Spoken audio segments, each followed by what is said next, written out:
Mafia boss notices Waitress hiding bruises.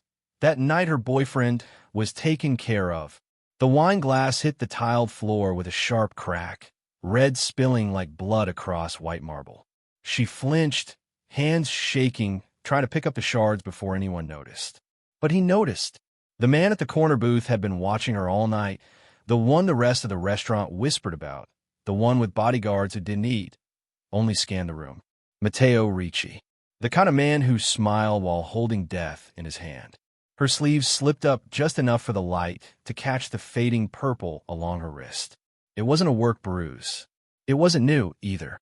Matteo's gaze narrowed. She tried to pull her sleeve down fast, forcing a smile that didn't reach her eyes, stammering something about being clumsy. But Matteo saw through lies the way a wolf smells blood. Behind her, a man at another table barked at her, loud enough for everyone to hear. His tone wasn't the voice of a customer. It was ownership, the boyfriend. His words cut through the quiet music like glass in the throat, calling her stupid, telling her to hurry up, calling her names no one should say in public. The restaurant froze, everyone pretending not to hear. She apologized over and over, voice trembling, head down, the world closing in. Matteo leaned back in his chair, his expression unreadable. Then his hand twitched once, and one of his men stepped forward, subtle as a shadow. Where are you watching from right now? Drop your city in the comments. And what time is it there? Because you're about to witness a night that changed everything. Make sure you hit subscribe, because what's coming next, you won't believe it. Let's go deeper. The boyfriend slammed his napkin on the table, muttering something under his breath before storming out through the side door. The waitress, her name tag said Lena, stood frozen for a second, eyes glistening, before forcing another smile for the next table. Matteo watched her every movement, the stiffness in her shoulders, the careful way she hid her pain behind politeness. She'd been broken before, and she was learning how to disappear. Where her shift ended, the restaurant had thinned out. Matteo still sat in the corner, untouched whiskey glass in front of him. As she clocked out, their eyes met again, just for a second, but something silent passed between them. Not pity, not curiosity, recognition. Outside, the cold air bit against her bruised skin as she pulled her coat tight. She started walking toward the bus stop, her bag slung over one shoulder, her phone buzzing nonstop with messages she didn't want to read. She didn't see the black car idling across the street. Matteo's man sat inside, watching. A few blocks away, her boyfriend waited at the corner, pacing, cigarette glowing between his fingers. He looked angry, already drunk. She saw the look and hesitated, slowing her steps, but he'd already spotted her. He grabbed her arm the moment she got close, words spilling out like venom. Why did it take you so long? Who were you talking to? She didn't answer fast enough, and the shove came next. Hard, practiced, cruel.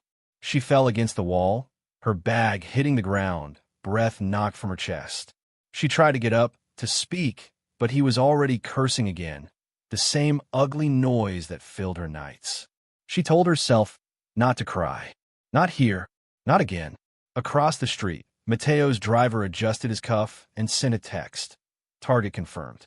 Matteo read it while sitting in the back seat of his car, eyes cold as the night. He didn't believe in coincidence. He didn't believe in mercy either, except when it served a purpose. The waitress had walked past his table a dozen times tonight, trembling, apologizing, pretending she wasn't in pain. That look on her face, he'd seen it before, years ago, on his sister before she vanished. Something stayed burned in memory forever. He gave a slow nod. The driver understood immediately and turned the key. The car rolled into motion, headlights dimmed, sliding through traffic like a predator in the dark. Lena's boyfriend was still yelling when the car pulled up beside them. She froze, eyes darting toward the tinted windows. Something about the way the air shifted made her skin prickle.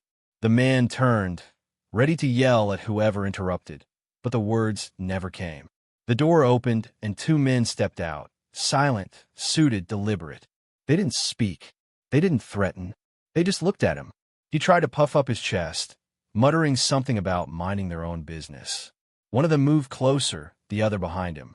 It was over in seconds, a hand around his neck, another gripping his arm, and the alley swallowed their sound. Lena stood frozen, wide-eyed, unable to even scream. Matteo stepped out last. Calm, composed. He didn't look at the boyfriend. He looked at her. Her breath hitched when she met his gaze. He didn't say anything, just tilted his head slightly, as if asking a question without words. She shook her head quickly, eyes wet, whispering no, no, no, but he wasn't asking for permission. The men dragged the boyfriend into the waiting car. The sound of struggling faded under the roar of the engine. The black sedan vanished into the distance. Lena collapsed against the wall, her knees weak, her mind racing. What had just happened? Her phone buzzed again, but she didn't reach for it. She stood there in the dark, the street lamp flickering above, heart slamming against her ribs. When she finally looked up, Matteo was gone. Hours passed before she made it home. Her apartment was small, messy, the kind of place that smelled like bleach and silence. She went straight to the bathroom, washed her hands 3 times, then stared at herself in the mirror. The bruise along her jaw had darkened. The skin near her wrist was swollen. She pressed her fingers to it, whispering something only she could hear. A knock on the door made her flinch. She froze, every muscle tensing. Another knock. Harder. She crept toward the peephole, holding her breath. Nothing.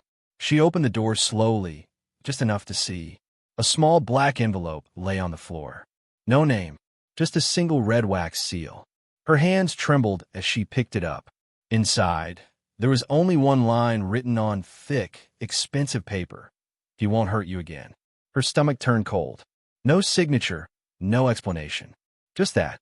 She looked out into the hallway, but it was empty. Only silence and the hum of the flickering light above her. She stood there for a long time, the note shaking between her fingers, torn between fear and something else, something dangerous. Relief. And far away, Matteo sat in his penthouse, city lights sprawling below him like dying stars. His men had returned an hour ago, their faces blank. No questions, no details, just a simple nod. It was done. He poured himself a drink, the ice cracking softly. His reflection stared back at him from the window, the face of a man who'd crossed too many lines to remember where they began. Some people deserved saving, others didn't. But sometimes, he thought, it took a monster to destroy another. The glass clinked against the table as the night swallowed the city whole. Lena didn't sleep that night. She sat on the edge of her bed, the black envelope on the nightstand, eyes fixed on it like it might explode. Every creak in the hallway made her jolt. Every car passing outside made her flinch. She kept expecting him, the boyfriend, to burst through the door again, reeking of alcohol, full of rage and apologies that meant nothing. But he never came. His silence was louder than his shouting ever was. By morning, the world outside had moved on, but she hadn't. Her phone had 20 missed calls from him, then none. Then a single text at 3:47 a.m. that made her heart stutter. We need to talk. But it was unreadable now. When she tried to open the thread, it was gone, deleted. She didn't delete it. Someone else did. That realization made her chest tighten. She threw the phone on the bed like it burned her. At work the next evening, everything felt too normal. The clinking glasses, the smell of garlic and burnt butter, the usual soft music, all the same. Except she wasn't the same. People noticed it too. Her steps were lighter, almost quiet. For the first time in a long time, she didn't have to look over her shoulder. But her eyes still kept drifting toward the corner booth. It was empty tonight. She told herself she didn't care. That what happened last night wasn't real. Maybe she imagined it all. Maybe the note was just some sick prank. But deep down, she knew the truth. Men like him didn't make promises, they made statements. And they always followed through. When she stepped into the kitchen, her manager handed her a phone call. She frowned. No one ever called her at work. She hesitated, then took it. The line was quiet for a moment. Then a voice, low, controlled, with that slight Italian rasp, spoke her name. She froze, recognizing it immediately. He didn't introduce himself. He didn't have to. The air in the room seemed to thicken around her as he told her to meet him after a shift. Same corner booth. No questions. Just come. Then the line went dead. Her heart pounded for the next 5 hours straight. Every table she served, every smile she forced, every glass she carried, all of it blurred together. When the restaurant finally emptied and the lights dimmed, she almost ran to the bathroom, staring at her reflection. She couldn't tell if she was scared or curious. Probably both. When she stepped out, he was already there. Matteo Ricci. No entourage tonight, just him. His presence filled the room anyway. He looked calm, unhurried, like a man who controlled the clock itself. His eyes scanned her once, sharp and unreadable. She stood frozen, not sure what to say, not sure if she should even speak first. He broke the silence. He told her to sit. She obeyed before she could even think. He asked about the bruises. She looked away. He asked again, quieter this time, and she whispered the truth, that her boyfriend wasn't just controlling, he was dangerous, that she tried to leave before and ended up with a cracked rib, that she was saving up money to run, but every time she got close, he'd find her. She didn't ask what happened to him last night. She didn't want to know, but Matteo smiled faintly, like he already knew she wouldn't. Then he leaned forward, resting his hands on the table, and told her something that made her blood run cold. He said that people like her didn't just walk away from men like that. Someone always came looking. Friends, cousins, dealers he owed. But he made sure no one would come this time. He said it so casually, like commenting on the weather. She stared at him, her breath shallow, not knowing if she should thank him or run. When she didn't respond, he slid something across the table. A card. No name, no logo, just a number. He told her that if anyone ever made her feel that helpless again, she should call. Not the police. Him. She didn't touch the card at first. It felt like a trap, a rope made of silk. But something in his tone told her he wasn't offering charity. He was offering control. Protection came with a price, even if he didn't say it out loud. He stood, adjusted his coat, and started to leave. She couldn't help herself. She asked why. Why her? Why help someone like her when he didn't even know her name until yesterday? He paused at the door, his voice steady, almost soft when he said, because no one helped his sister when she needed it. Then he was gone. Lena sat there for a long time, staring at the card, her pulse still uneven. She didn't go home that night. She walked the streets until dawn, the number burning in her pocket. 2 days later, she found out what really happened. Her boyfriend's body was found near the docks. No one saw anything. No witnesses, no camera footage, nothing. Just a nameless man dumped in the river, his hands broken, his face unrecognizable. The cops called a robbery gone wrong. She didn't believe it. She didn't have to. At work, people whispered. They said the man who used to pick her up every night had gone missing. They said maybe she knew something. She kept her head down, said nothing, smiled when asked. But inside, everything churned. She told herself she wasn't guilty, that he deserved what came for him, that maybe fate had just decided to even the score. But it wasn't fate. It was him. That night, when she got home, her door was slightly open. She froze in the hallway. The knob was cracked. Her breath hitched as she pushed the door gently with her foot.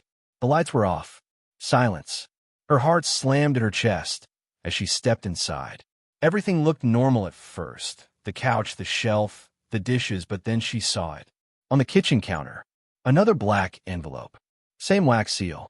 She didn't want to touch it, but she did. Inside, a single photo. Her. From that morning. Walking to work. Someone had taken it from across the street. Her hand shook as she flipped it over. On the back, 2 words written in black ink. You're safe. She stumbled back, nearly dropping it. That phrase should have comforted her, but it didn't. It felt like a promise and a threat at the same time. She spent the night sitting on the floor, staring at the door, waiting for something to happen. But nothing did. No knock, no sound, no message. Just silence. By morning, she was exhausted. She threw the photo and the note into the trash, but the image wouldn't leave her head. It followed her to work, through every order and every forced smile. When the clock hit closing time, she stepped outside and froze. A car idled across the street. Same model. Same tinted windows. Her chest tightened. This time, when the window rolled down, it wasn't Matteo. It was one of his men. The same one who'd been at the restaurant the night. Everything changed. He didn't get out, just looked at her and said Matteo wanted to see her. She hesitated, but her feet moved on their own. She got in. The city blurred past the window as they drove. They didn't speak. Her mind raced through every possible reason he could want to see her again. Maybe he wanted thanks.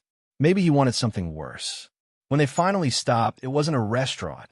It was a mansion outside the city, wrapped in silence. She was escorted inside, through marble halls and warm lights that felt too soft for a man like him. Matteo stood by the window, watching the city from afar, a glass of whiskey in his hand. When he turned, she saw something in his eyes she hadn't noticed before: tiredness, a shadow of loss. He asked if she'd received his note. She nodded, not trusting her voice. Then he said something that made her heart twist. He told her she reminded him of someone who used to believe in good people, someone who didn't survive. She didn't know what to say. He didn't expect her to. He just told her that she was under his protection now, whether she liked it or not. That no one would touch her again, ever. When she finally spoke, it wasn't fear in her voice. It was defiance. She told him she didn't want protection. She wanted peace. He smiled faintly, shook his head once, and said peace was something people like them didn't get. And as the night closed around them, she realized something terrifying. Matteo Ricci didn't save her to set her free. He saved her to make her his. Lena's breath hitched as Matteo's words hung in the air. She wanted to believe he was lying, that this wasn't about control, that saving her wasn't some twisted claim of ownership. But the look in his eyes told her otherwise. It wasn't lust or pity. It was possession, quiet and absolute. He turned away, dismissing her like a thought he'd already decided to keep. One of his men appeared from the shadows, handing her a set of keys. Matteo said she'd be moved somewhere safe, somewhere no one could reach her. The way he said it made her realize it wasn't a choice. That night, she found herself inside a sleek apartment overlooking the city, too quiet, too polished, like a cage made of glass. There were guards downstairs, men who never smiled. Her clothes were already in the closet, her phone replaced with a new one. No SIM card, no contacts, just a number saved under a single letter. Every part of her life had been erased, rewritten by his hand. She sat on the bed, trembling, unsure if she should feel grateful or terrified. Days passed. She worked at his restaurant again, but it wasn't the same. Everyone treated her differently now. Waiters stepped aside when she walked past. The chef spoke to her with a nervous smile. Customers whispered. She could feel Matteo's eyes on her even when he wasn't there. His reach stretched through the air like a phantom, invisible but heavy. And every time she tried to breathe freely, something reminded her she was living inside his protection, which meant inside his power. The first time she saw him again, it was at the restaurant. He walked in with a small group of men, dressed in black, their eyes sharp and alert. She froze mid-step, the tray trembling in her hand. He saw it, saw her trying to hide the fear, and the corner of his mouth twitched in amusement. When their eyes met, something in her shifted, a mix of anger and curiosity. She didn't bow, didn't speak, didn't even blink. That moment stretched, electric and dangerous. Then he turned to his men, the spell broken, and carried on like she didn't exist. But she could still feel his attention like heat against her skin. Later that night, she found another note slipped under her door. Same black envelope, same seal. Just 3 words this time. You're still safe. It wasn't comfort. It was a reminder. He was watching. Lena started to test her boundaries. She left the apartment once without permission, just to see what would happen. She walked 4 blocks to a cafe, sat down, ordered coffee with trembling hands. It was the first time she'd felt normal in weeks. But when she looked out the window, she saw a black car parked across the street. 2 men inside, staring. Her heart sank. She didn't finish the coffee. When she returned home, her door was unlocked. On the counter, a single flower, a white lily, and a note that said, "Don't test me again." She crumpled it in her fist, her teeth clenched, rage bubbling under her fear. He'd taken everything, her freedom, her space, her choices. He'd turned her rescue into a prison. That night she didn't sleep. She sat by the window, staring at the city lights, her mind racing. She thought about calling the police, about running, about jumping on the next bus out of the city. But she knew better. Men like Matteo had eyes everywhere. If he wanted to find her, he would. The next evening, the restaurant was packed. Matteo wasn't there, or so she thought. Halfway through her shift, the manager whispered that there was a VIP upstairs. She froze again. The private suite. Matteo. She didn't want to go, but refusing wasn't an option. When she entered the room, he was sitting at the head of a long table, surrounded by powerful men she'd only ever seen in headlines. Politicians, businessmen, men with dead eyes and fake smiles. She stood silently, placing the drinks down, her hands shaking slightly. One of the men, a senator, she recognized him, made a crude comment about her, laughing under his breath. Matteo didn't laugh. His eyes darkened, his smile fading into something lethal. Without a word, he stood, walked behind the man, and whispered something in his ear that drained the color from his face. The laughter died instantly. No one said another word. When Lena turned to leave, Matteo's hand brushed her arm. Just a touch, light but firm. Her heart pounded. He didn't say anything, didn't need to. That touch said enough. Later, she found herself in his office, standing by the door while he poured a drink. He asked her why she disobeyed him, his tone calm but dangerous. She said she just wanted air. He told her she didn't need air unless he gave it to her. Her chest tightened. The way he said it, it wasn't metaphor. It was truth. Then, almost suddenly, his tone softened. He said he admired her courage, that most people would have broken by now. He said he didn't want to hurt her, that the world outside would chew her up without his protection. But it wasn't protection. It was control disguised as mercy. As he moved closer, she caught a glimpse of something human behind his composure. The exhaustion in his eyes, the faint tremor in his hand when he reached for his drink. He wasn't untouchable. He was haunted, broken in a way that made his control an act of survival. She asked him, quietly, what happened to his sister. The question sliced the air. For a moment, he didn't move. Then he said she trusted the wrong man. That by the time he found her, it was too late. That's why he did what he did, for women like her, he said. But Lena could hear it in his voice. This wasn't redemption. It was revenge, long and slow and endless. That night, he didn't send her back to her apartment. She was kept in a guest room upstairs. Guards outside, the window locked. She lay awake, every muscle tight with tension, listening for footsteps. Sometime after midnight, she heard them, voices, sharp and low, coming from the hall. Then a sound like thunder. A gunshot. 2, 3. She bolted upright, heart racing. The door burst open and one of Matteo's men stumbled in, blood on his shirt, shouting that they were under attack. Before she could move, he grabbed her arm and dragged her down the corridor. The mansion was chaos, flashes of gunfire, shouting, smoke. Someone had come for Matteo, and they'd brought an army. She was shoved into a car outside, doors slammed, engine roaring. The man driving yelled for her to duck. She didn't look back, but she heard explosions, sirens, the scream of tires. They drove for what felt like hours before stopping in an underground garage. She stumbled out, dizzy, shaking, demanding to know what was happening. The driver said nothing, just handed her a phone. A call came through instantly. Matteo's voice, rough and strained, told her to stay put, that he'd handle it, but she couldn't sit still. She was done being handled. She paced, her hands shaking, her mind on fire. This wasn't her war. She wanted out. Out of him, out of his protection, out of this nightmare. But the truth she couldn't escape was that Matteo had erased the line between savior and captor, and she was trapped in the space between both. Hours later, when the garage door finally opened, Matteo walked in, blood on his sleeve, a split lip but alive.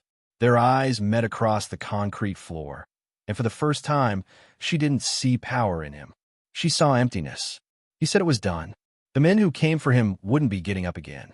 He said she was safe. But the way he said it, like he was trying to convince himself, made her realize safety didn't exist in his world. Only survival. When he reached her, she didn't back away. She didn't cry. She just whispered that she didn't want this life. And something in his expression cracked. like hearing his sister's ghost speak through her voice. He told her that wanting and having were two different things. That freedom was never given, it was taken. As dawn crept through the garage windows, Lena understood one thing with terrifying clarity. If she wanted to be free, she'd have to take it from him. And the only way to do that was to outplay the man who owned the city. Lena didn't sleep that night. Every sound felt like a warning, every flicker of light like a trap waiting to spring. Matteo had saved her, then caged her, and now she saw it for what it was. Not protection, not affection, just another form of power. She paced the concrete floor, her mind sharper than it had ever been. Freedom wasn't going to be handed to her. It had to be taken, even if it cost her everything. When Matteo came back hours later, his steps were slow, heavy. He poured a drink, stared at the amber liquid as if it held forgiveness. She stood across the room, watching, waiting for a sign of weakness. He spoke about loyalty, about enemies, about how every good deed came with a price. He told her the men who attacked the mansion were sent by the same network her boyfriend once worked for, a chain of violence that didn't end, just changed faces. And now, because of her, Matteo's enemies had found him. Her stomach turned as his words hit. He didn't save her out of kindness. He used her as bait, as a move in his war. Rage cut through her fear. She told him she never wanted any of this, never asked to be part of his world. His jaw tightened. For the first time, he looked unsure, almost wounded. He said it didn't matter what she wanted anymore. She was in it. That was the moment she realized he wasn't unstoppable. He was lonely, broken, driven by ghosts and guilt. And that made him vulnerable. That night, when the guards changed shifts, Lena made her move.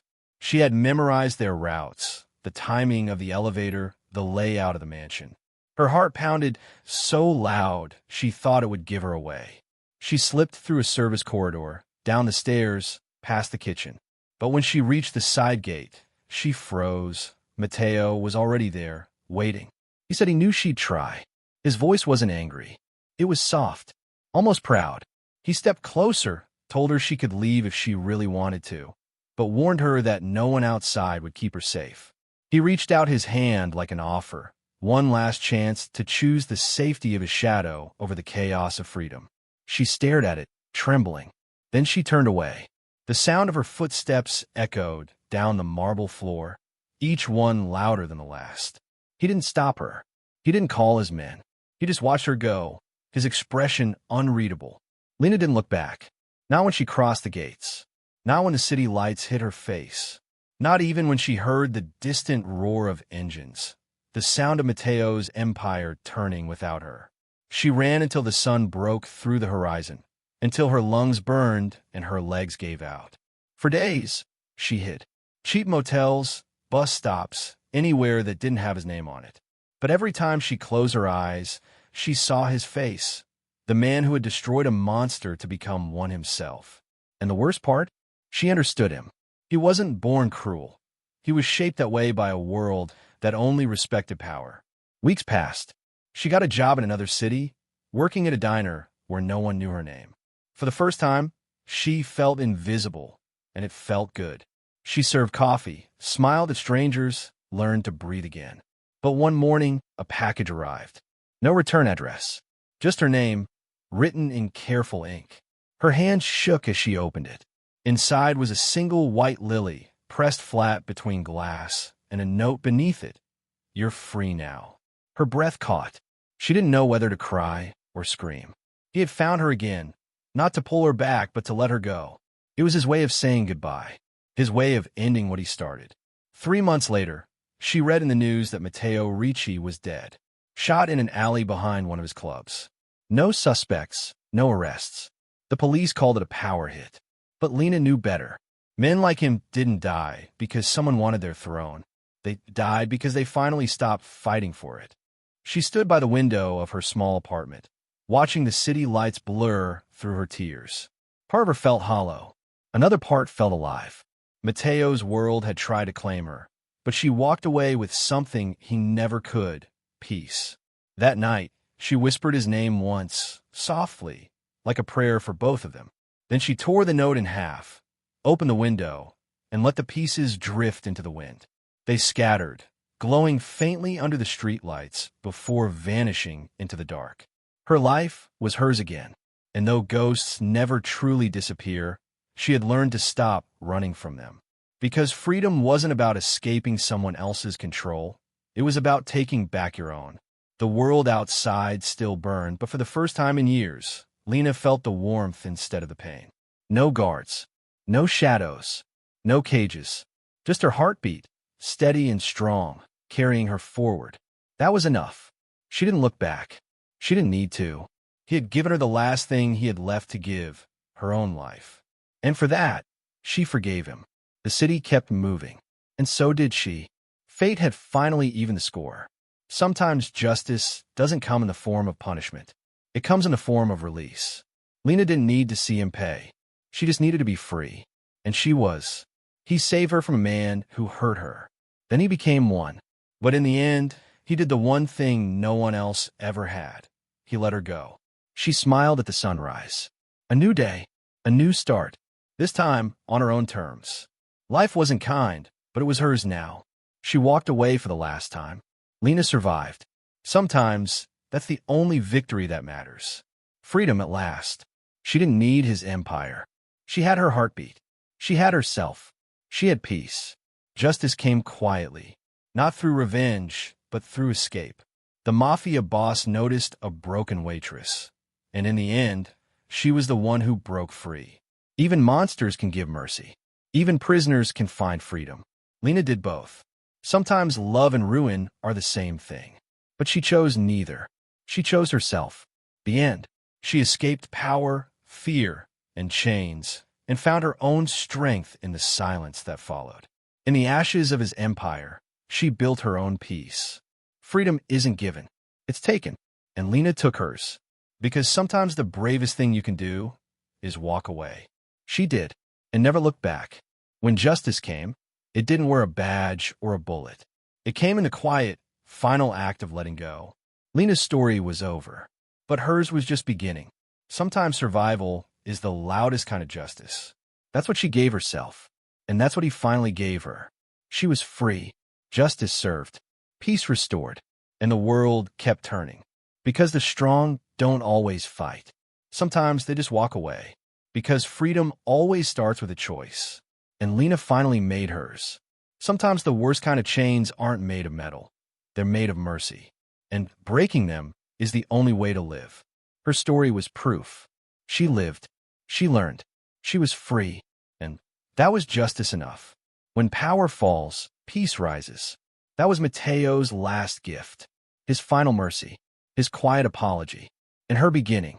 Sometimes the strongest revenge is survival. Lena survived. Freedom, justice, peace. Her story ends here. She walked away alive. Because mercy was her justice. She was free. Fate balanced. And the city moved on. Because no one controls forever. And no one cages the strong. Lena's story was proof. She lived. She escaped. She won. And that's all that mattered. She was free. Forever. Her story was survival, not tragedy. And that's how legends are born. She walked away from power and into her own life. That was her victory. That was her justice. And that's how the story ends. When love turns to control, freedom is the only answer. Always. Sometimes justice isn't vengeance, it's survival. Matteo's mercy cost him everything, but it gave Lena the one thing she'd been denied all her life: freedom. If this story gave you chills, hit that subscribe button now. Drop a comment with your thoughts, share this video, and stay tuned. The next story will leave you speechless.